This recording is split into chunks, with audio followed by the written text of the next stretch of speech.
it and grading. Ew. Okay, that's a boo from Otto and no from Andrea. Joy? You know, like even with the challenge spelling lists and stuff, the kids take them, but they don't know they're not getting, because they get 100% on the other. You know, Right. why would you go up and above? They're just, doing what they can. I don't really know. I haven't really been doing extra credit with kids. I've done a lot more student self-reflection. That's been my PGP goal this year is Wait, what's a PG? professional, I don't even know. Growth plan. Oh, growth plan. Yes. It's not growth plan. Good, but you're doing. Don't know what it is, I but just you're know doing it it. is. Good job at it. That's the It's important something personal and professional, and it's a growth plan. Okay. And mine has been all about student self-assessment and reflection, and I think I've kind of flipped the whole thing where they need to know what the standard looks like, what they're aiming towards, and to be really transparent, and they need to know when they've met it and reflect, and if they haven't met it, what do I need to do to get there? And that's where my feedback and my advice comes in. So if I'm just telling them what they got and giving them a grade, it doesn't have any meaning. And I think, how many years has it taken me to really understand that? And I'm trying to get my students who have now had how many years of grading and teachers telling me I got a grade, and one kid was like adamant with me, all I care about is that number. I said, you don't care if you've learned anything? No, I just want to get that score. Because you can Mind-blowing. get a grade and not learn a single thing. And I said, you want to go to a doctor who's just gotten all A's because they've had easy classes, or do you want a doctor who knows how to operate on you? Well, if they got good grades, they probably know it. I said, not necessarily. It depends on what school they went to and what their grading philosophy was. But I have to kind of back off, because I just need to give them little snippets and try to mold them. And hopefully going on to 7th grade, they can have teachers who do the same. But it was eye-opening for me.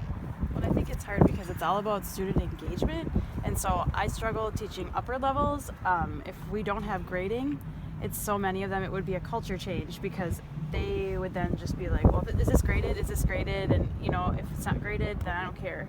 And so we've been struggling as a district, just having the conversation, just with staff, okay, we don't want it to be too grade focused, but then you do want to have it be rigorous. So then just having that balance, I don't know if I'm wording it how I'm saying it in my That's head, great. but I feel like we're having these two opposite ends of the spectrum, and we just can't figure out where to go from there. And there's a voice that's missing in this conversation, which is the parents, which is all of us who grew up with ABCs Yep. and percentages. That was our education. But The question is, how do you break that cycle? Because it's so generational at this point. And I think fundamentally most agree that the grade, no matter how hard we try to craft it to reflect what a student learned, they are very artificial. But the whole system is set up for that.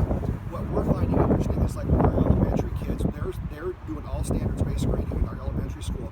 That's pushing up to us, and now it's getting into the high school. The high school's having that conversation, but Well, and hopefully the colleges will change too, because that's a big piece of it, I think, for the high school, is that you have these kids that are trying to get into colleges and they need to have a GPA, but I think that's changing. that leverage, Little like by in middle little. school, our grades go nowhere.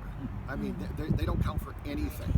So you talk about trying to have to appeal to kids to learn and drink your Kool-Aid. As a middle school teacher, you have to be one very, very good teacher to do that, because the kids know, well, grade doesn't mean anything.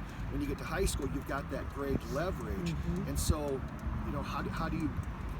I know we have some teachers that use that grade as leverage. If you don't, you need me more than I need you in my class, kind of thing too. That's not necessarily a bash on all high school. It's just, I just think that's a great conversation that you guys are starting, because it's a tough one. I had a conversation with a colleague about grading, and a couple things came up. One was that their test score coming into 6th grade, how can I have a student who's below grade level on a test score possibly get an A in my class? And I thought, are you kidding me?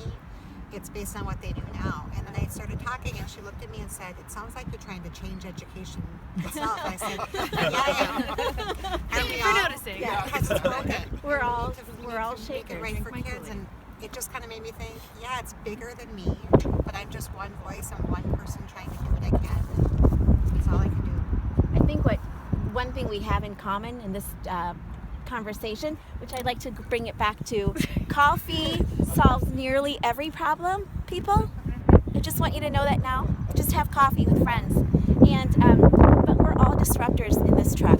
We've all known that about one another. Some of us have known each other a little longer, but we're all disruptors, and I think that's what makes this an honest conversation. Let's move to comment.